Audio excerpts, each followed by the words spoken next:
Assalamualaikum warahmatullahi wabarakatuh. Ngapunten Gus, mohon penjelasan. Oh, nama dulu Gus ya. Nama saya Sukadar Gus dari Brebes. Mohon penjelasan perubahan atau ciri-ciri perubahan dari Syu'arul Basiroh ke Ainul Basiroh Gus.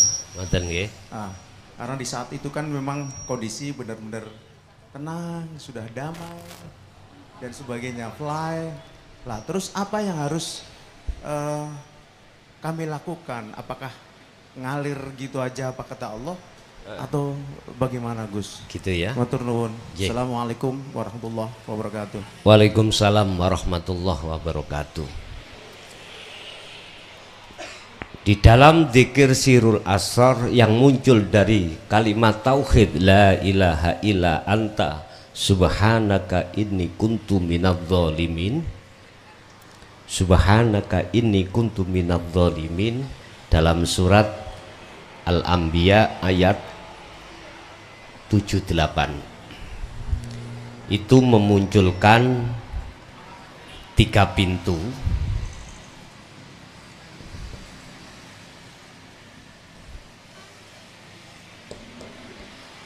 Pintu pertama adalah Su'aul Basiroh. Ini adalah rasa atau iman. Pintu kedua adalah Ainul Basiroh yang memunculkan melihat atau bertemu. Yang ketiga memunculkan Hakul Basiroh, menyatakan atau bisa dikatakan iman yang benar atau disebut ihsan, boleh. Apa tandanya kalau hati kita atau ruhaniyah kita ketika saat di Su'aul Basiroh ke Ainul Basiroh? Ngini Pak tandani. Sampai tak kasih tahu, Bapak Ibu, di dalam kupeluk ini ada penghapus. Ada kabar, ada yang menghabari, ada yang dikhabari. Saya yang menghabari. Pak Bu, ning jero dureh niki ana Allah. Dureh kenapa? Nek gak tak corong ini, kapan manganku?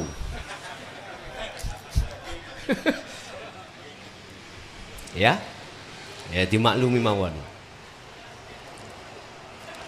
Tapi kita masih kelihatan durennya Pak. Kita masih melihat kopiahnya.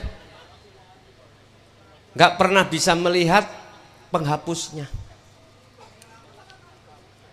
Ketika khabar ini kusampaikan, ada 2 golongan.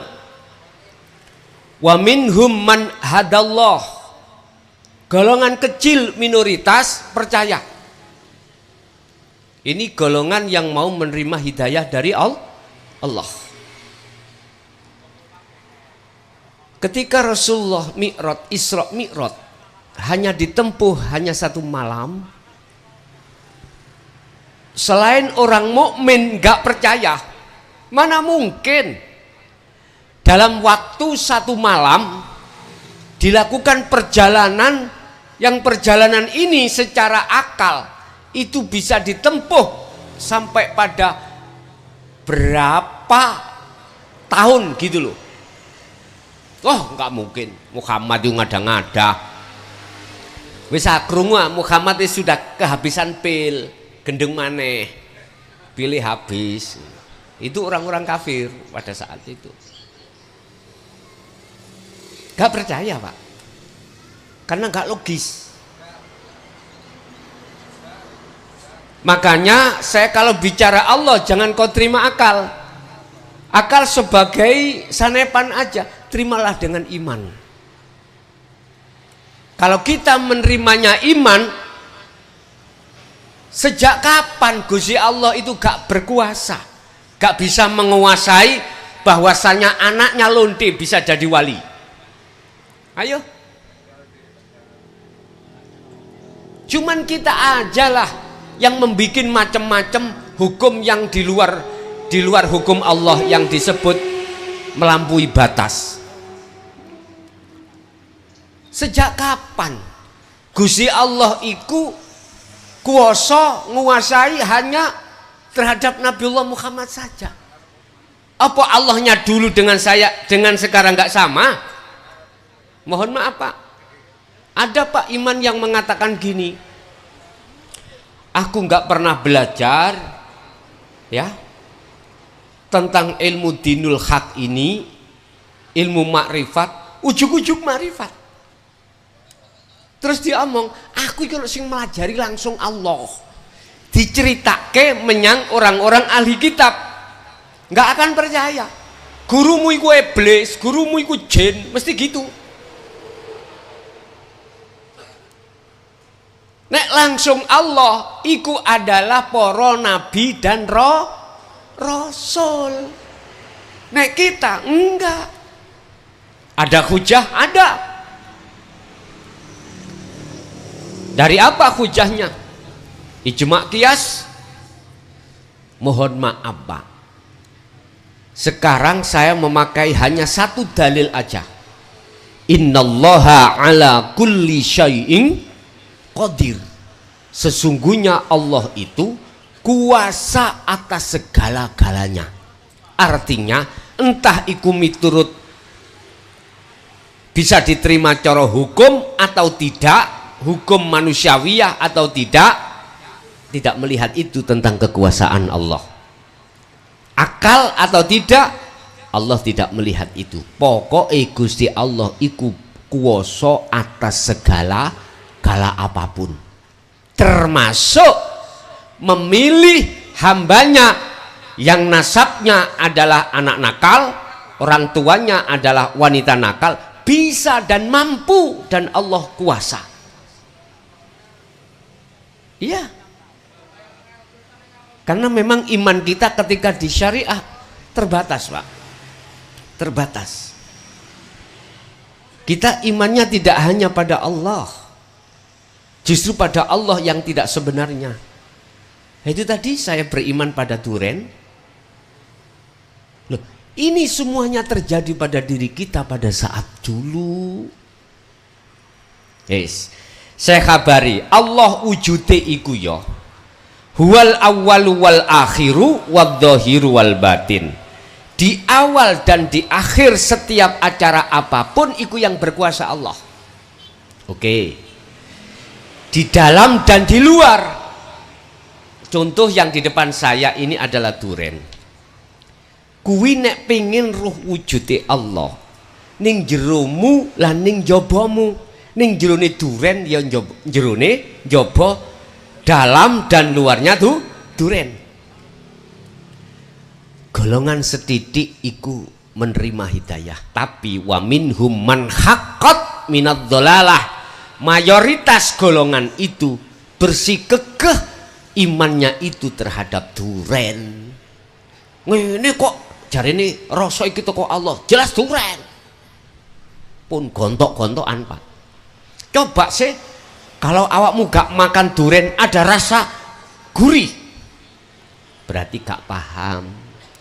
Makanya nek menghadapi orang seperti ini uskut diem wae. Percuma misalkan engkau debat berjumah, lebih baik Anda diam wae wis daripada gegeran. Yes. Ketika Anda masuk dalam golongan pertama, mesti ati sampan iku ada nur, cahaya keimanan. Kalau di dalam kopiah ini ada penghapus. Itulah yang kusebut su'aul basirah. Anda akan yakin apa yang muncul pada diri saya atau di luar diri saya itu datangnya minallah, dari Allah, cuman belum bertemu Allah, belum, cuman yakin, percaya kalau jenengan ini sudah tidak bisa apa-apa, ya toh? Dan semua yang datang itu datangnya dari Allah. Berarti sik terhijabi, Pak. Cara saya masih melihat wujudnya duren, belum bisa melihat wujudnya Allah. Bagaimana langkah selanjutnya? Apa yang harus aku lakukan biar aku ketemu Allah? Biar iman saya benar di ainul basirah. Berupayalah untuk menghilangkan ini. Bukan perkarane Allah itu bisa ditutupi loh Pak ya. Enggak, yang tertutup itu kita, bukan Allah. Allah gak bisa tertutup. Bukan adanya, mohon maaf, duren ini menjadikan tutupe nang Allah, bukan. Ini tutup terhadap kita sehingga kita melihat durennya. Yes. Artinya dzikir iman, su'aul basyirah, cahaya iman dalam hatimu itu teruskan. Sambil Anda lewat dzikir nafashu Allah, monggo kalih rasakanlah setiap apapun yang terjadi itu hatimu hanya bersandar, hanya Allah yang melakukan, yang tidak bisa kau temui sementara ini. Nanti Allah akan membuka dalam momen-momen yang telah ditentukan Allah pertemuanmu terhadap Allah. Artinya kopiah ini sudah dibuka, Pak.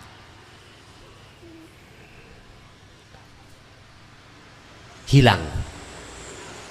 Artinya fungsi daripada makhluk dunia saisi ini sudah tiada, sampai menetapkan la haula wala quwata iki mau di kopiah. Rasa manis, gurih, pahit sudah tidak berfungsi di dalam dan di luar yang namanya duren ini.